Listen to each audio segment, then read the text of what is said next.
Hey guys, we're here recapping episode 4 of season 36. I'm Emma. I'm Evie. And I'm Adam. And welcome back to the Tar Pit Podcast. Hi everyone, and as Emma said, we're here to recap episode 4. And before we do that, we just wanted to let everyone know that we recently talked to Greg and John, the winners from season 35, and had a fun conversation with them about season 36 and how that's going. And if you stay tuned, you'll hear their thoughts on the season so far.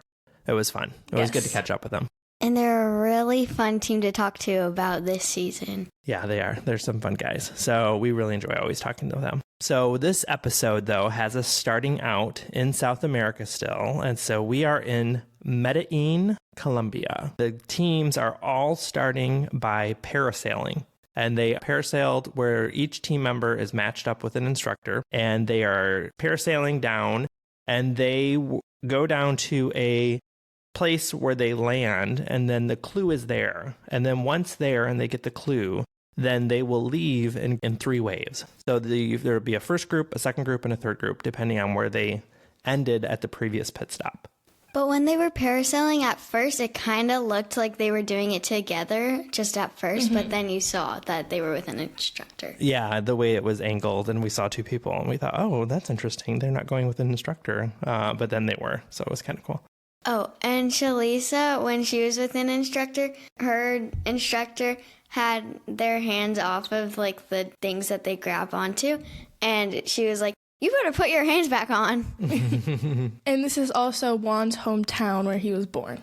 It is, yep. And the nice thing, too, as they're showing them parasailing, is they seem to have a lot more of the spotlights that they do of the different teams. And one thing that stood out to me in these spotlights is Juan's hometown. Also, they showed more of Yvonne and Melissa.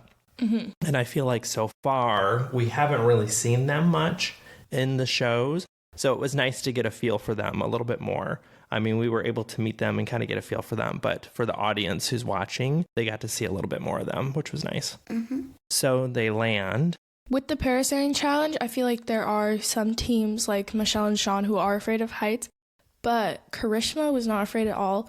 She is a licensed skydiver, and she's jumped out of a plane by herself like 82 times or something like that. Crazy. Yeah, that was kind of fun. That was cool to see. And like you said, Sean, who really freaked out on the hillside, the coffee bean hillside on last episode, and who he himself says he doesn't like going on the second step of a ladder. He said he was not scared or afraid at all. And I think he just said that he was overwhelmed by the beauty of going down this mountainside. That he wasn't scared at all. Yeah, that it was distracting, and it took his mind off of the heights part of it. So that was kind of cool to see. I'm glad for him that he got to enjoy that. They land. And they have to get a clue, and it takes them to these escalators where they have to find the clue for another detour. Right. So they land, and they get the clue, and they leave in 3 waves. The first wave is Caesar and Ricky, and Amber and Vinny. And the second wave is Shane and Juan, Shalisha and Derek, Melissa, Yvonne, and Rod and Letitia. And the third wave had who? Michelle and Sean, Danny and Angie, Kishori and Karishma, and Sunny and Busy. Right. And when they leave, as Emma said, they have to go to this spot in town. And it kind of looked like a cultural center. It was very colorful, very artsy, very expressive, lots of street vendors with food and stuff like that. And they went to this area where there was these escalators everywhere. And they had to go to the base to get another clue for their next thing. And they showed a dog using the escalator. That was so cute, watching the dog go down the escalator. That was really funny. We just wanted to tell you about our new and exciting project. We just launched a YouTube channel that will have great travel shorts for your family. We're calling them Travel Bites. You can find our new channel at youtube.com/@thetarpitpodcast. And don't forget to click subscribe and ring the bell to receive notifications every time we post a new video. So they go to the escalator. Again, there's lots of murals, lots of colors. It's a really fun, vibrant part of town. And when they get there, a lot of teams seem to be able to find it pretty easily. Danny and Angie, though, seem to struggle quite a bit finding it. And I think they were just trying to agree on which direction to look for it in. But one thing that did help is Amber and Vinny stepped in to help them after they got the clue and figured out where it was. Amber and Vinny were having a couple of problems this episode. Like, they were fighting a lot. Amber was like telling Vinny that she needs him to slow down so she can catch up. And Vinny was like, I need you to speed up. You're super slow.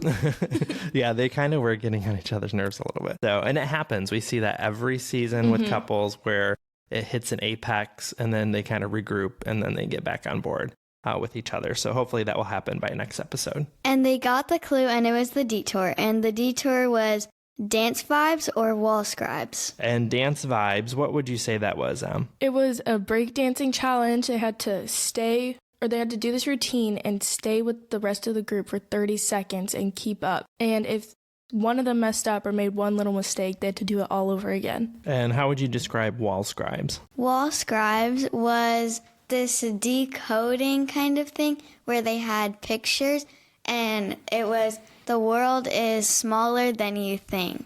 That's what it was, right? So there were these images, and it was kind of like a puzzle, a certain specific kind of puzzle. Yeah. And they would have like these images, and it would be one of those things I remember almost as like icebreakers in elementary or junior high. And you would have these images that say TH plus hand minus D. So it would be van and that kind of stuff. So that's what was going on. So they had to decode like phrase. And as you said, the phrase was what again? The phrase was the world is smaller than you think. Some teams really struggled. Yeah. And so that was kind of fun the way that they did it though. So we had teams divide up. The teams that went to dance vibes, the breakdancing activity, were Shane and Juan, Shalisa and Derek, Melissa and Yvonne, Kishori Karishma, Michelle and Sean, and Rod and Letitia. And the teams that went to the wall scribes were Vinny and Amber, Cesar and Ricky, Danny and Angie, and Busy and Sunny. But Busy and Sunny struggled so much with that, and they usually stick to what they're doing just to try to get it done, but they switched. Yeah, they were struggling. Like we said, the phrase was the world is smaller than you think, and they were like, the mouse skied around the world and was happy. And what was, those who wonder are not lost. Yeah, that was the first. I know. And it was easy as a viewer to sit there and watch this. I'm sure when you're there, though, the stress is up and the tension adrenaline. And you're just tired and everything. But it was funny as a viewer when they were guessing of what it was. We were like, oh, girl, no, just no. Those who wander are not lost. Yeah. The mouse skied around the world and was happy. It was funny. So they really did struggle, and they had several guesses of what it was be. They were so close. They were far out, but they did end up getting really close. They were like, the world is smaller than you imagine, smaller than you dream. They were right there, but they just didn't say but think. then they just switched to the other one, but they were so close. If they just stuck with it, they probably would have gotten it the next try. But they did the dancing on like the first try. Yeah, they got it. They got it right away. They knew that they were behind, and they like were the only people at the dancing challenge. So they were just like, okay, we got to get this done quickly, and they got it on the first try. Yeah, they did a great job with breakdancing. I think they knew the pressure was on, that they were behind. They were the only team that switched detours this episode, so that was pretty interesting to watch. I think I could do both detours. Like, I feel like the dance one looks kind of... I mean, it's different looking at it from a viewer standpoint. Like, it looks easy. It was probably harder than it looks, though. Right. Yeah. I will say, though, during the breakdancing thing, Yvonne's, her breakdancing, she and Melissa, I think, said it well. She was just busting out some moves that nobody knew what they were. They were just so awkward. She was kind of inventing her own little moves there. It was so funny. And Kishori and Karishma, they were like, we wanted a dancing challenge. We got a dancing challenge. We're doing this one. Yeah, that was funny. One thing I noticed during the detour is that Amber and Vinny again helped Danny and Angie during the wall scribe stuff. To try to find the escalators, where the escalators were. Yep. I think we see the beginning of an alliance here. Yeah, and they even said, I think we're starting to form a little bit of an alliance with Danny and Angie, and then later on, Danny and Angie said we're forming an alliance with Amber and Vinny. Yeah, and Have Danny and Angie helped Vinny and Amber, though? I don't know. It could be. I don't know. I'm trying to think now. I think that they did like the second episode. Maybe. I'm sure they will, though, that it will be repaid to them, especially with Danny being so good at puzzles. I'm sure at some point it will. He used to do puzzles every day. Mm-hmm. Yeah, and he's got a really cool Instagram account on puzzles. And he says that him and his mom stay up till 3, or him and his dad stay up till 3 a.m. and then his mom just leaves. And after the detour, after they finished each challenge, they got a clue, and it took them to Plaza Botero for the roadblock Who's Feeling Artsy. Right. So they had to take a taxi to Plaza Botero. Botero is an artist who has these really exaggerated, curvy bronze sculptures. So if it's a dog, it almost looks cartoonish in the way it looks, but they're huge. And it's this plaza with several of them. And they had to look at a map. But the map, I think, was intentionally trying to disorient them on where they were. And they had to put 12 of those statues in the right location on the map. On the way to that station, though, in the taxi ride, Shalisa cracked me up. Do you remember what she said? She was in the taxi ride, and she was talking about traffic. She said, traffic here is horrible. It's even worse than LA. And the drivers were honking at the police in front of them to move, like, get out of the way. Yeah. And because she's a former cop, she said, she was joking around. She's like, if you honked at me when I was on patrol, it means you want to meet me in person. It was so funny. I love Shalisa. Yeah, she's fun. I like her.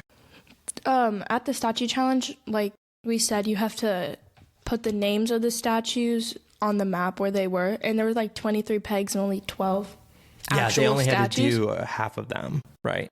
But like the names of the statues were so literal. Like the dog statue was named Perro, which means dog in Spanish. Mm-hmm. Yeah, and the horse was Caballo. It was so literal. Some of them were. So they were on this map, and they had to look at those sculptures and orient themselves. One thing that I'll notice also is that Rod and Letitia and Shane and Juan, when they arrived around the same time, and they decided to work together. Mm-hmm. And so we also see another alliance forming, it looks like. That would be a really strong alliance. Very interesting. Yeah. And we also see, as Vinny and Amber are wrapping up, they are helping Danny and Angie again. Yeah, because Vinny and Amber asked a lady with a phone to find the directions, but she took like 50 years to get it up on the phone. So Amber just went over and started helping Danny, like to orient him. The map was really confusing. Yeah. But one thing to notice, though, is that when Vinny and Amber asked that person for their cell phone, for help on their cell phone to find the pit stop after they were done, they were ahead of everyone. But that waiting around for that person to figure out what to do put them a little bit behind, because Cesar and Ricky, who actually were done, I think, second maybe. And Cesar speaks Spanish, so he could just talk. Yeah, so it was a lot easier for him to go up to somebody who must have been quicker at technology or something. I don't know what it was. But they zipped through and got them the directions quickly, which bumped Cesar and Ricky ahead. Yeah. So they got ahead. And Yvonne, though, when she arrived at Plaza Botero, one thing I noticed is she got it on her first attempt. Yes. Mm-hmm. Yeah. Some of them had a long time. Like Karishma. That took her so long. Homegirl took 18 tries. And then and Michelle, 23, I think. Yeah, like she got every single one wrong every single time. But they both were thinking that they were at the museum instead of at the checkered building.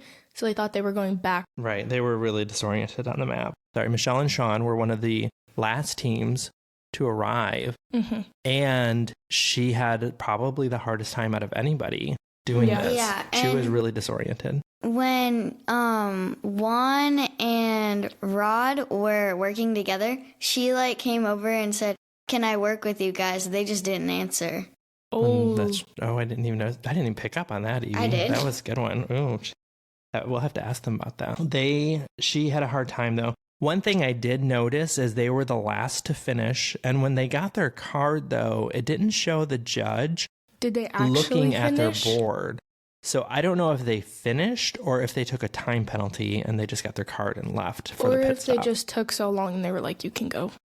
Yeah. Because everyone finished, because it was starting to get dark. Yeah, because if they just didn't get it right and the just checker just felt so bad for them, just give them the clue and let them leave. Yeah. So we'll have to ask about that because we will be talking to them soon. Or they could have she could have kept Ben trying, but it took the same amount of time as a time penalty. Oh yeah, it could have. Yeah. So I don't know. So we'll have to clarify that. But I will say that it was a pretty interesting challenge. It did look difficult. A lot of people had a hard time disorienting themselves. But throughout this episode, we see the emergence of some friend groups or alliances forming. Yeah. So we have Rod and Letitia and Shane and Juan. Amber and Vinny and Danny and Angie. Angie starting to form some strong alliances. And everyone else is friendly, of course, and nice. Like, Nobody's there's- mean, but yeah. they definitely are peaking up as a formal alliance. Once they left from Plaza Botero, they then had to go to the pit stop. And that was at this green eco bridge. So one of the things that has been talked about throughout the episode is that Medellin in the past few decades has been going through a facelift. And that's part of where that cultural center comes in. And also they're trying to make themselves a green city in South America, one of the premier green cities in South America. So they had this really cool bridge and it was surrounded by a lot of greenery that's been really planted. pretty. Yeah, it was really pretty. And Phil was there. And then we're watching the teams come in as they finish the Plaza Botero. So as we said, Cesar and Ricky were able dominant. to get a little bit ahead of Vinny and Amber because Vinny and Amber's person that they stopped to get help from was taking too long.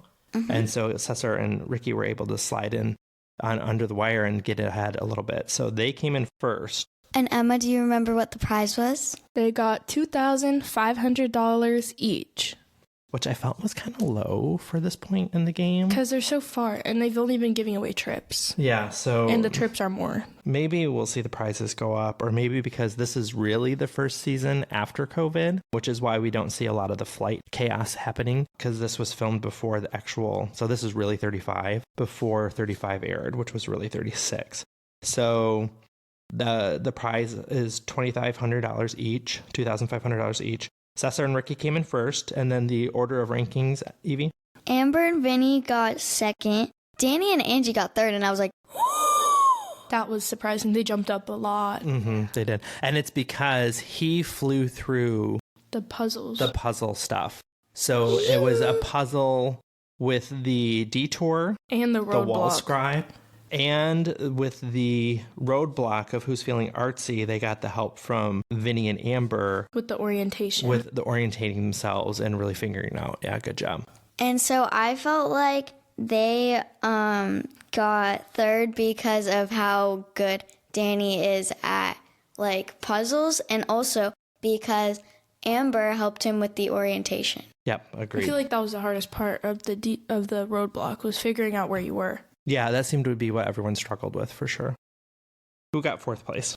Rod and Leticia got fourth. Shane and Juan got fifth. And Shane and Juan and Rod and Leticia, they were like working together to find the pit stop. But then when Rod and Leticia found it, I feel like they just kind of ghosted Shane and Juan because they split up. I think I heard Rod, though, say, guys, it's over here. And then he booked. Yeah. Yeah, I think he did shout, hey, it's over here. Shalisa and Derek got sixth. Yvonne and Melissa got seventh. Sunny and Busy got eighth. Karishma and Kishori got ninth. And Michelle and Sean got eliminated.